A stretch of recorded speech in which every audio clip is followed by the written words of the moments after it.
4ನೇ ಕ್ರಾಸ್ನಲ್ಲಿರುವಂತಹ ಮಂಜುನಾಥ ಬೇಕರಿ ಮತ್ತು ಕಾಂಡಿಮೆಂಟ್ಸ್ ಮೇಲೆ ಕೂಡ ನಿನ್ನೆ 4-5 ಜನ ತಂಡ ಒಂದು ಹಲ್ಲೆಯನ್ನು ಮಾಡಿದ್ದಾರೆ.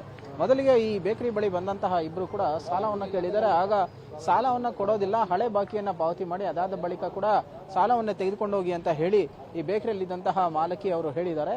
ಅಷ್ಟಕ್ಕೆ ರೊಚ್ಚಿಗೆದಂತಹ ಯುವಕರು ಕೂಡ ಆಕೆಯ ಮೇಲೆ ಗಲಾಟೆಯನ್ನ ಮಾಡಿ ಇಲ್ಲಿದ್ದಂತಹ ಬಾಟಲ್ಗಳನ್ನು ಎಸೆದು ಆಕ್ರೋಶವನ್ನು ವ್ಯಕ್ತಪಡಿಸಿದ್ದಾರೆ. ತಕ್ಷಣ ಅವರು ಕೂಡ ತಮ್ಮ ಪತಿಗೆ ಕರೆಯನ್ನು ಮಾಡಿದ್ದಾರೆ. ಪತಿ ಬಂದು ಕೇಳಿದಂತಹ ವೇಳೆಯಲ್ಲಿ ಕೂಡ ಸಿಕ್ಕ ಹಾಗೆ ಹಲ್ಲೆಯನ್ನು ಮಾಡಿದ್ದಾರೆ. ಹಲ್ಲೆ ಮಾಡಿ ನಂತರ ಕೂಡ ಅವರು ಮನೆ ಹತ್ರ ಎಸ್ಕೇಪ್ ಆಗಿದ್ದಾರೆ.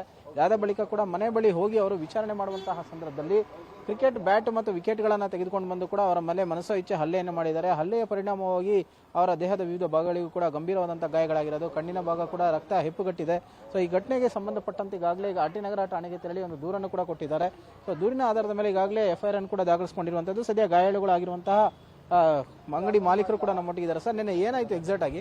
ನಿನ್ನೆ 3:30 ನಾನು ಇರಲಿಲ್ಲ, ನಮ್ಮ ಹೆಂಗಸರು ಇದ್ರು ಅಂಗಡಿಯಲ್ಲಿ. ಬಂದು ಸಾಲ ಕೇಳಿದಂತೆ, ಅವ್ರು ಮೊದಲೇ ಸಾಲ ಕೊಡಬೇಕಿತ್ತು, ಅದು ಕೇಳಿದಕ್ಕೆ ಬಂದು ಗಲಾಟೆ ಮಾಡಿದ್ದಾರೆ.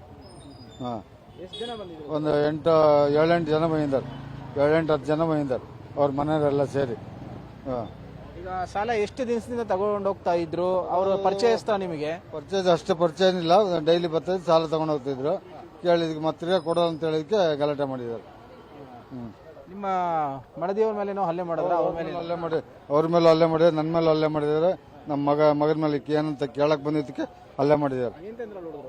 ಬ್ಯಾಟ್ ಅಲ್ಲಿ ಮತ್ತೆ ವಿಕೆಟ್ ಅಲ್ಲಿ ಬಂದು ಗ್ಲಾಸ್ ಗೀಸ್ ಎಲ್ಲ ಹೊಡೆದಾಕಿದ್ದಾರೆ. ಸಾಲ ಕೊಡ್ಲಿಲ್ಲ ಅನ್ನುವಂತಹ ಕಾರಣಕ್ಕೆ ತೆರಳಿ ಹಲ್ಲೆಯನ್ನ ಮಾಡಿದ್ದಾರೆ. ಅದಾದ ಬಳಿಕ ಕೂಡ ಅವರ ಪತ್ನಿಯವರು ಕೂಡ ಇದ್ದಾರೆ, ಅವ್ರನ್ನು ಕೂಡ. ಮೇಡಮ್, ನಿನ್ನೆ ಎಷ್ಟೊತ್ತಿಗೆ ಗಲಾಟೆ ಆಯ್ತು, ಏನಾಯ್ತು? ಇದು 3:30ಗೆ ಆಗಿರೋದು. 3:30ಗೆ ಬಂದು ಅವರು ಸಾಲ ಕೊಡ್ಬೇಕಿತ್ತು, ನಮ್ಗೆ ಒಂದೊಂದೂವರೆ ಸಾವಿರ ರೂಪಾಯಿ ಕೊಡ್ಬೇಕಿತ್ತು.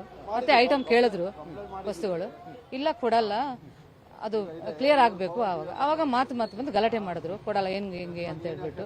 ಕುಡ್ಕೊಂಡು ಸ್ವಲ್ಪ ರೌಡಿಸಮ್ ಅವ್ರ ಹತ್ರ ಇದ್ರು, ಬಂದು ಗಲಾಟೆ ಮಾಡಿದ್ರು, ಹೊಡೆಗೆಲ್ಲ ಬಂದ್ರು. ನನಗೆ ಬಂದ ಕೂಡ ನಾನು ನಮ್ಮ ಯಜಮಾನ್ರು ನಮ್ಮ ಮಗನೂ ನಾನು ಕರೆದ ಕೂಡ ಬಂದು ಅವ್ರನ್ನೂ ಬಿಟ್ಟಿಲ್ಲ. ಅವ್ರಿಗೂ ಬಂದು ಏಕಾಏಕಿ ಬಂದು ಹೊಡೆದು ಬಾಟ್ಲುಗಳು, ಮಿಕ್ಸರ್ ಬಾಟ್ಲು, ಅದು ಇದು ಹೊಡೆದು ತಲೆ ಮೇಲೆ ಹಾಕಿ ಫುಲ್ಲು ಗಲಾಟೆ ಮಾಡಿದ್ರು. ಆಮೇಲೆ ಹೊಯ್ಸಳಕ್ಕೆ ಬಾವ ಕರೆದು ನಾನು ಹೊಯ್ಸಳಕ್ಕೆ ಫೋನ್ ಮಾಡಿದೆ. ಹೊಯ್ಸಳು ಅವ್ರು ಬಂದು ಮನೆ ತೋರ್ಸಕ್ಕೆ ಹೋದ್ರೆ ಆವಾಗಲೂ ಬಂದು ಅವ್ರು ಪೊಲೀಸ್ ಎದುರುಗಡೆ ನಮಗೆ ಹೊಡೆದು ಈ ತರ ಹಲ್ಲೆ ಮಾಡಿದ್ರು, ಜೀವ ಬೆದರಿಕೆಯನ್ನು ಹಾಕಿದ್ರು. ಪರಿಚಯಸ್ತ್ರ ಹಿಂದೆ ಏನಾರ ಗಲಾಟೆ ಏನಾರ ಆಗಿತ್ತಾ? ಈ ತರ ಗಲಾಟೆ ಏನಾಗಿಲ್ಲ. ಈಗ ಬರ್ತಾರೆ, ಕಾಸು ಕೊಡಿ, ಬ್ಯಾಲೆನ್ಸ್ ಸಿಗರೇಟ್ ಕೇಳ್ತಾರೆ, ಅದ್ ಮಾಡ್ತಾರೆ, ಕಾಸು ಕೊಡಿ ಅಂತ ಹೇಳ್ತೀವಿ. ಇಲ್ಲಾಂದ್ರೆ ಈಗ ಸುಮ್ಮನೆ ಈ ಸ್ವಲ್ಪ ಚೂರು ಕಿರಿಕಿರಿ ಇರ್ತಾರಲ್ಲ. ಈಗ ಬೇಕರಿ ಅಂದ ಕೂಡಲೇ ಈಗ ಇಲ್ಲಿ ಬೆಂಗಳೂರು ಜನಗಳೇ ಹಂಗೆಲ್ಲ ಸ್ವಲ್ಪ ಜಾಗ ಗಲಾಟೆ ಮಾಡ್ಕೊಂಡು ಹೋಗೋರು. ಇದು ನಿನ್ನೆ ಅವರು ಕುಡ್ದಿದ್ರು, ತುಂಬಾ ಜನ ಕರ್ಕೊಂಡ್ ಬಂದು ಇಲ್ಲಿನವರೇ ಈ ಮನೆಯವರು ಮತ್ತೆ ಹೊರಗಡೆ ಜನರು ಬಂದಿದ್ದಾರೆ. ಅಲ್ಲಿ ಒಂದು 8-10 ಜನ ಬಂದು ಏಕಾಏಕಿ ಅವ್ರ ಮನೆಯವರೇ ಕಂಪ್ಲೇಂಟ್ ಕೊಟ್ಟಿದ್ವಿ.